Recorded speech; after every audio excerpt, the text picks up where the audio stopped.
السلام علیکم ورحمۃ اللہ وبرکاتہ۔ الحمد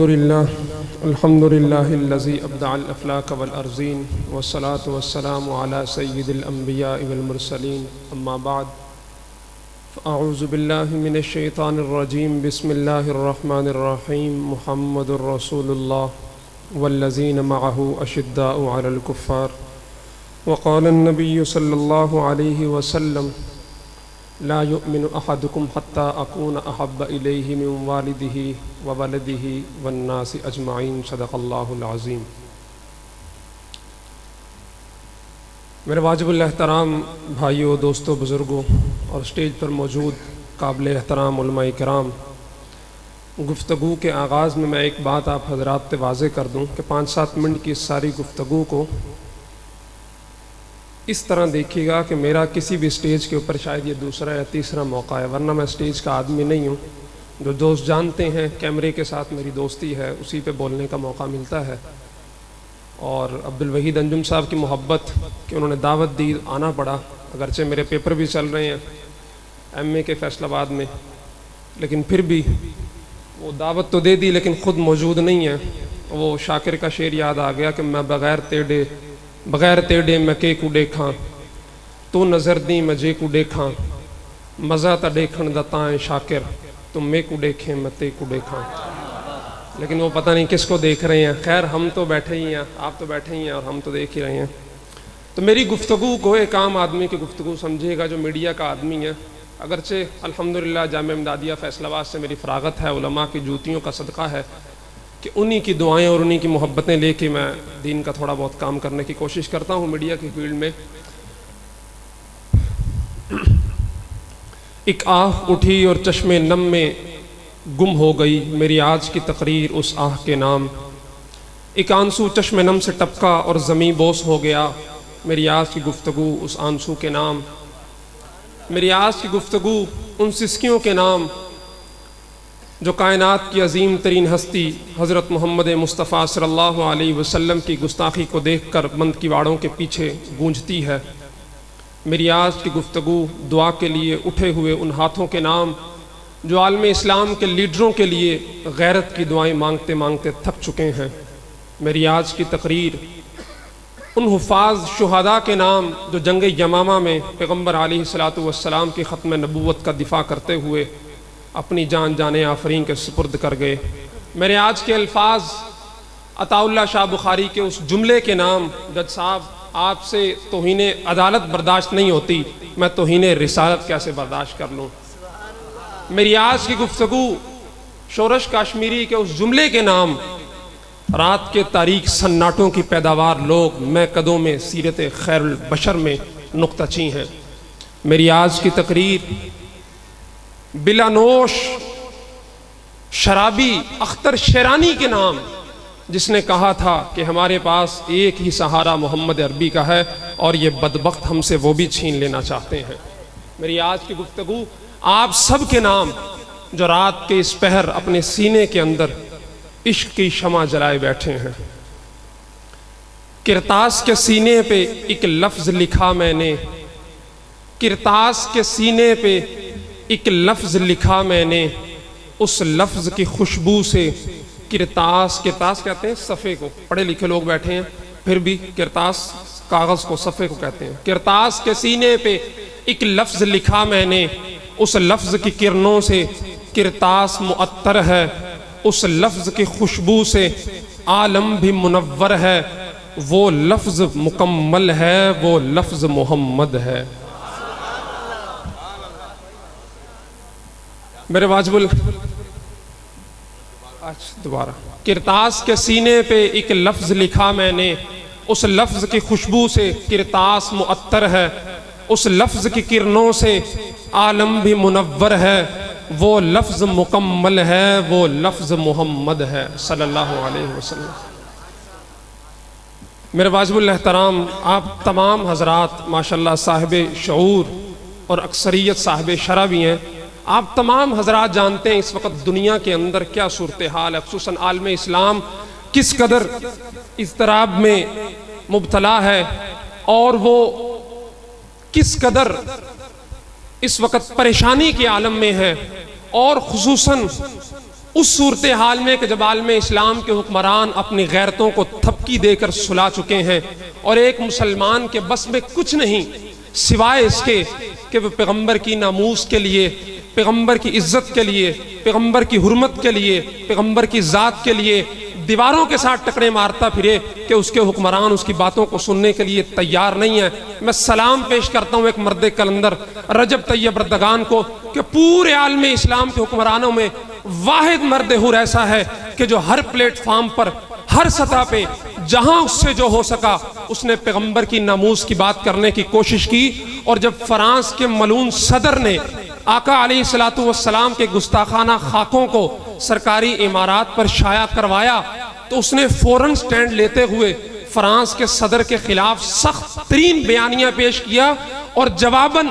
فرانس کو اپنے صدر کی یہ توہین برداشت نہ ہوئی اور انہوں نے ترکی سے اپنا سفیر واپس بلا لیا۔ یہ بی بی سی کی خبر ہے، اور فرانس والوں نے عالم اسلام کے 60 سے زائد حکمرانوں کے منہ پر تمانچہ رسید کیا ہے کہ فرانس والوں کو اپنے صدر کی توہین برداشت نہیں ہوئی، ترکی کے ساتھ سفارتی تعلقات ختم کر کے اپنا سفیر وہاں سے واپس بلا لیا۔ لیکن مسلمان، 2 ارب سے زائد مسلمان اور 60 سے زائد ان کے حکمران، ان کی مقدس ترین ہستی حضرت محمد مصطفیٰ صلی اللہ علیہ وسلم کی توہین کی جاتی ہے۔ اور بدقسمتی سے ایک بھی ملک ایسا نہیں ہے کہ جہاں سے فرانس کے سفیر کو بے دخل کر کے یہ کہا ہو کہ جب تک تم آقا مدنی صلی اللہ علیہ وسلم کی ناموس کے لیے معافی نہیں مانگ لیتے تب تک ہمارا تمہارے ساتھ کوئی تعلق نہیں ہے۔ تو اس چیز کو ہم کیا نام دیں کہ فرانس والے اس وقت غیرت میں ہم مسلمانوں سے کئی درجے آگے ہیں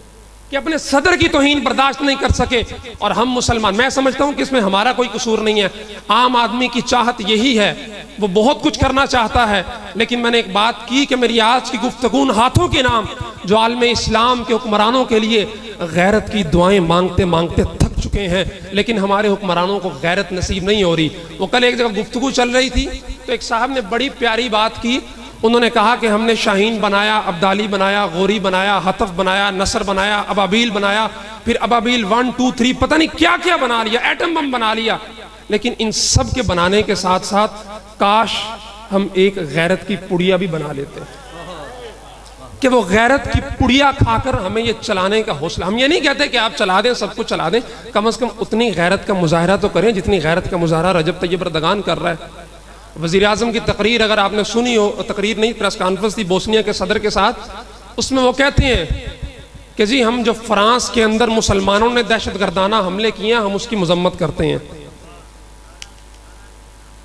یعنی ہمارے وزیر اعظم کو فرانس کے صدر کی مذمت میں 2 جملے کہنے کی توفیق نہیں۔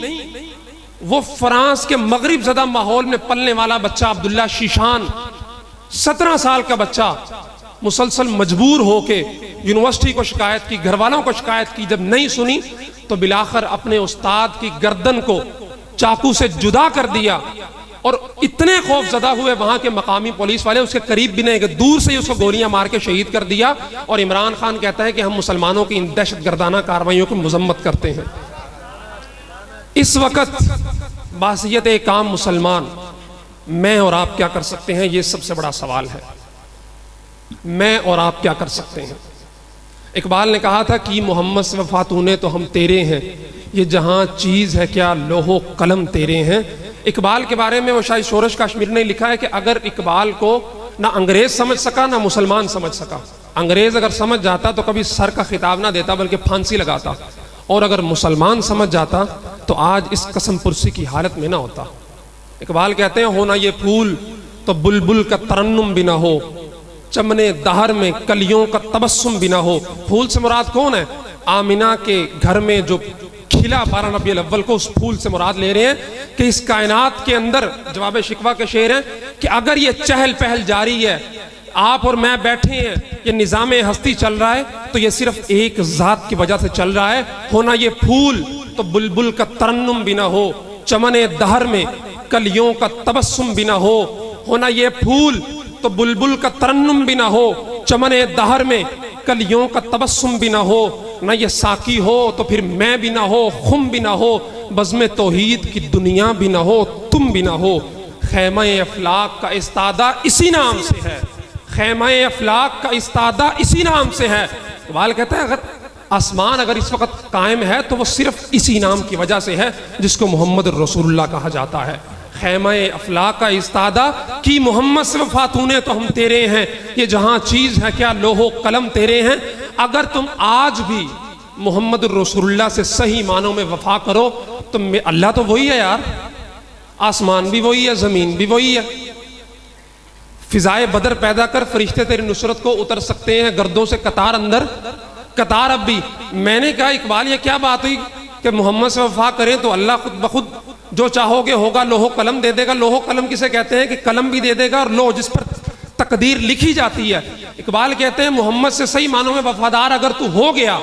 تو اللہ تقدیر بھی تیرے ہاتھ میں دے دے گا، قلم بھی تیرے ہاتھ میں دے دے گا، تو جیسے چاہتا ہے اپنی تقدیر لکھتا رہے۔ خود ہی کو کر بلند اتنا کہ ہر تقدیر سے پہلے خدا بندے سے خود پوچھے بتا تیری رضا کیا ہے۔ اب واقعہ یاد آ گیا،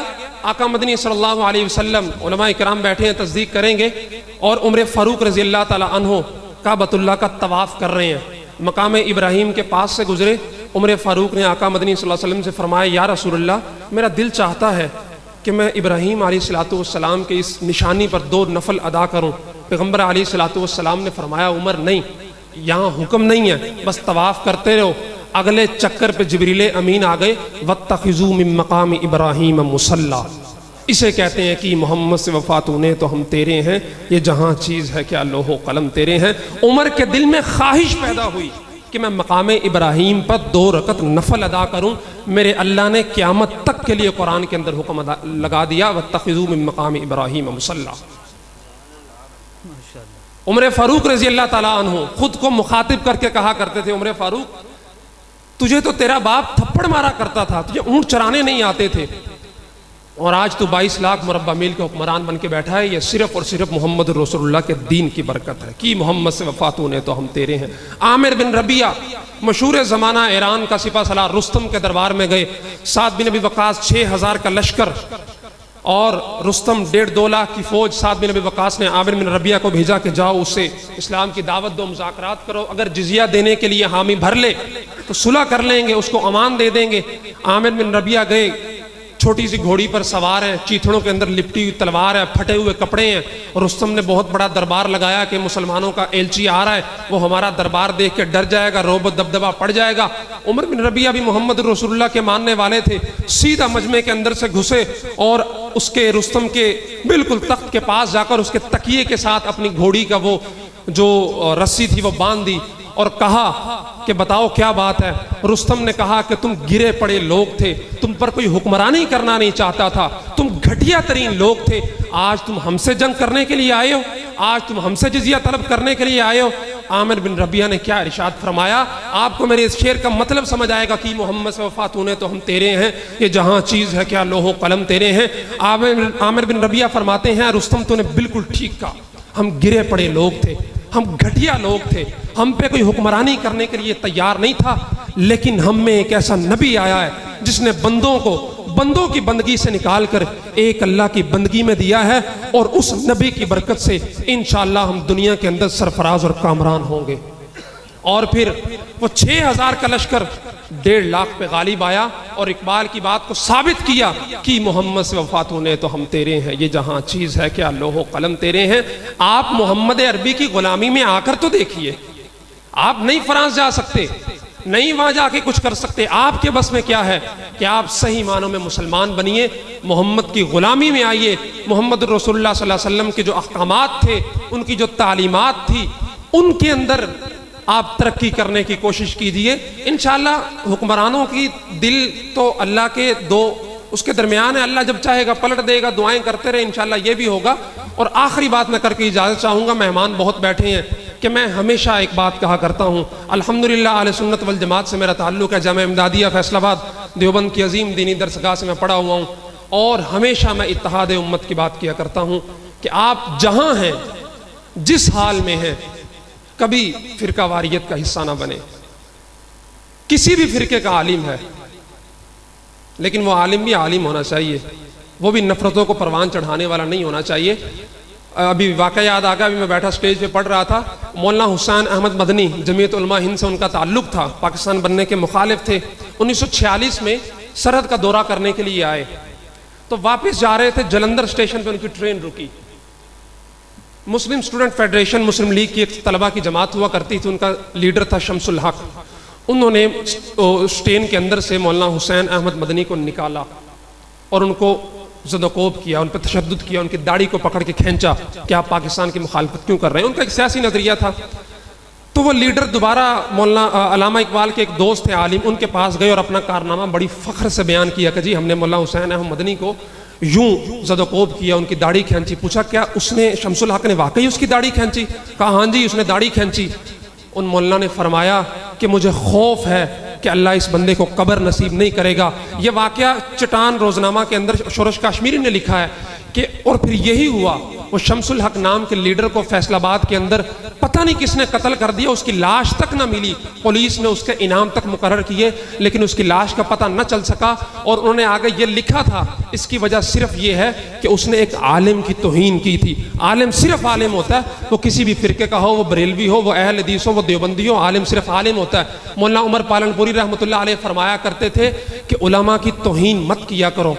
علماء کے علم کی بھی توہین مت کیا کرو، ان کی ذات کی بھی توہین مت کیا کرو، کیونکہ میں نے دیکھا ہے کہ جن لوگوں نے علماء کی توہین کی اور علم کی توہین کی، اللہ ان کی 7 نسلوں میں کوئی اہل علم پیدا نہیں کرتا۔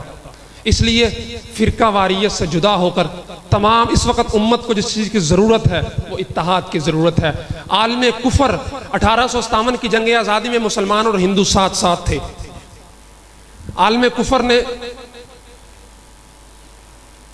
غداروں کے ذریعے توڑنے کی کوشش کی، مسلمان ہار گئے، ہندو بھی ہار گئے، اور پھر اس کے بعد انہوں نے ایک پالیسی کو اپنایا کہ ڈیوائیڈ اینڈ رول، تقسیم کرو اور حکومت کرو، اور 6 سال کے بعد 1863 کے اندر ہندوستان کے اندر اتنے وسیع پیمانے پر اردو ہندی تنازع پیدا ہوا جس کے اندر ہندو اور مسلمان آپس میں لڑ پڑے، اور یہ پالیسی آج تک جاری ہے۔ پہلے ہم صرف مسلمان تھے، اس کے بعد ہمیں عرب اور عجم کے اندر تقسیم کیا گیا، اس کے بعد ہمیں کہا گیا کہ تمہیں فلسطینی سے زیادہ فلسطینی بننے کی ضرورت نہیں ہے، تمہیں کشمیری سے زیادہ کشمیری بننے کی ضرورت نہیں ہے، تمہیں ہندوستانی سے زیادہ ہندوستانی بننے کی ضرورت نہیں ہے۔ اقبال کہتا ہے اخوت اس کو کہتے ہیں چبھے کانٹا جو کابل میں ہندوستان کا ہر پیرو جمع بےتاب ہو جائے۔ ہمیں پہلے ملکوں کے اندر تقسیم کیا گیا، اب پھر صوبائیت کے اندر تقسیم کیا گیا، پھر لسانیت کے اندر تبدیل کیا گیا، اے سرائکی ہے، اے پٹھان ہے، اے بلوچی ہے، اے پنجابی ہے، اے مہاجر ہے، اور اب پھر اس کے بعد ہمیں فرقوں کے اندر تقسیم کیا گیا، اور بدقسمتی سے اس وقت ہمیں شہروں کے اندر تقسیم کیا جا رہا ہے۔ مختلف شہروں کا نام لے کے لوگ ایک دوسرے کا مذاق بناتے ہیں۔ اس وقت امت کو سب سے زیادہ اتحاد کی ضرورت ہے۔ عالم کفر اکٹھا ہے، وہ اسلام کے خلاف جو بھی کام کر رہا ہے وہ اکٹھا اور ایک مجتمع ہو کے کام کر رہا ہے، اور ہم آپس میں ایک دوسرے کے ساتھ دستوں گریباں ہیں اور اپنی طاقتوں کو کمزور کر رہے ہیں۔ منفعت ایک ہے اس قوم کی، نقصان بھی ایک، سب کا نبی، دین بھی، ایمان بھی ایک، حرم پاک بھی، اللہ بھی، قرآن بھی ایک، کچھ بڑی بات تھی ہوتے جو مسلمان بھی ایک۔ مجھے ایک نظم آ گئی بس آخری وہ سنا کے، مرلی چوہان کی نظم ہے فرقہ واریت، بڑی پیاری نظم ہے، مجھے میری بہترین لگتی ہے مجھے وہ مرلی چوہان کی نظم کہ پچھلے مہینے مر گیا ساڑے پنڈ دا چاچا دارا، سیدھا سادہ پولا پالا بندہ نیکو کارا، 35 سال گزارے انہیں کر کے چوکی دارا، نہ کوئی اگے نہ کوئی پیچھے بندہ نیکو کارا۔ انتہائی نفیس الفاظ کے اندر فرقہ واریت کا کچا چھٹا کھول کے انہوں نے آپ کے سامنے رکھ دیا ہے۔ اگر آپ سمجھ سکیں، میرے پیغام کو سمجھ سکیں، مرن تو پہلا انہیں پورے پنڈوں کول بلایا، نال خلوص نیت انہیں دل دا حال سنایا، میں تو بعد پائیو مینو ٹیر ثواب پہنچانا، میرے اس مکان نو ٹا کے اس تھاں تساں مسجد بنانا۔ او تو بعد لوکاں رل کے اس مکان نو ٹایا، اس تھاں تے ہن مسجد بن سی، چاٹ اعلان کرایا، ویخ پلاٹ نو خالی کئیاں ٹنگ اڑائی، شیعہ سنی وابی دیوبندی کرن لڑائی۔ مرن والا ختم درود تے پیراں نو سی مندا، سنی آکھن سنی سیو حق کے ساڈا بندا، سینے تے ہاتھ بندہ سیو گٹے بھی سن ننگے، وابی آکھن وابی سیو کوئی نہ ایتھے کھنگے، مومن سیو پر کردہ سی ماتم کدی کدارے، شیعہ آکھن شیعہ سیو نکلو ایتھوں سارے۔ مرن والا رائمنڈ دے وچ جاندا سی ہر واری، دیوبندی ہون دے ناتے بندی ساڈی ذمہ واری، ایسے تو میں دے وچ وچے رہ گیاں بانگاں، اس عوامی دنگل دے وچ کھلیاں چلیاں ڈانگاں۔ آپ اپنے علاقوں کو ذرا ذہن میں رکھیے گا اور پھر ان الفاظ پہ غور کیجئے گا۔ ایک المیہ ہے اس وقت ہمارے معاشرے کا، ایسے تو میں دے وچ وچے رہ گئیاں بانگاں، اس عوامی دنگل دے وچ کھلیاں چلیاں ڈانگاں، 5-7 پھٹن 2-4 منڈے 1-2 ہو گئے کانے، زخمی پہنچے ہسپتال دے باقی پہنچے تھانے،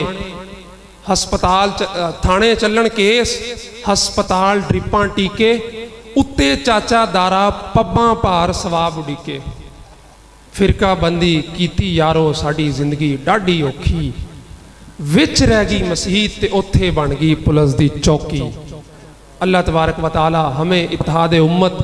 نصیب فرمائے اور تمام علماء کی عزت و احترام نصیب فرمائے، اور ہمیں آقا مدنی صلی اللہ علیہ وسلم کی ناموس اور ان کی حرمت کے لیے آخر میں ایک جملہ مجھے انور شاہ کشمیری رحمہ اللہ کا یاد آ گیا، فرمایا کرتے تھے قرآن کی حفاظت و اس کا دفاع کرنا یہ پیغمبر کی بات کا دفاع ہے، فقہ کی بات کرنا پیغمبر کی بات کا دفاع ہے، احادیث کی بات کرنا پیغمبر کی بات کا دفاع ہے، سب کچھ ٹھیک، لیکن ختم نبوت اور ناموس رسالت کی بات کرنا یہ پیغمبر کی ذات کا دفاع ہے، اور پیغمبر کی ذات کے لیے تم اپنی زندگی کے اندر 1 گھنٹہ کام کر لو، میں انور شاہ کشمیری تمہیں ضمانت دیتا ہوں کہ قیامت کے دن تمہیں رسول اللہ کی شفاعت نصیب ہوگی۔ اللہ تبارک و تعالی ہم سب کو رسول اکرم صلی اللہ علیہ وسلم کی شفاعت نصیب فرمائے۔ جزاک اللہ۔ ماشاءاللہ بہت خوبصورت انداز کے ساتھ اپنے جذبات کا اظہار فرما رہے تھے، اس آقا صلی اللہ علیہ وسلم کی ناموس کے لیے تیار فرما رہے تھے جس آقا کے صدقے رب نے ساری کائنات بنائی۔ حضور نہ ہوتے تو کائنات میں کوئی چیز نہ ہوتی۔ آپ اگر بیدار بیٹھے ہیں تو میں محبت سے ایک چھوٹا سا کلام سنا کے وطن عزیز کے عظیم ثنا خان کو دعوت دینے چلا ہوں۔ اس سے پہلے آپ بیداری کے ساتھ دایاں ہاتھ بلند کرتے ہوئے سبحان اللہ سنا دیں۔ حضور نہ ہوتے تو کائنات میں کوئی چیز نہ ہوتی، تو پھر میں محبت سے کیوں نہ کہوں کہ میرے آقا میرے مولا تیرا صدقہ، میرے آقا میرے مولا تیرا صدقہ، یہ چہرہ اور ابرو، یہ آنکھیں اور بازو، یہ سینہ، گفتگو، یہ سانسیں اور دھڑکن، یہ باتیں، شبراتیں، یہ سہارا اور گلشن، یہ ریشم اور شبنم، یہ خوشیاں اور جیون، یہ بازار، یہ گھر بار، برگ و بار، نقش و نگار، حسن و نکھار، لالا زار، صبر و قرار، یہ شنشار، وہ کعبہ اور طیبہ، یہ مسجد اور منبر، یہ سب نور، دل کا سرور، پیارے حضور، پیارے حضور، یہ سب نور، دل کا سرور، پیارے حضور، پیارے حضور۔ میں کہ میرے آقا میرے مولا تیرا صدقہ، توجہ، گھنگور گھٹا، شبنم کی ادا، پھولوں کی ردا، بلبل کی نبا، پر کیف فضا، سورج کی ضیاء، یہ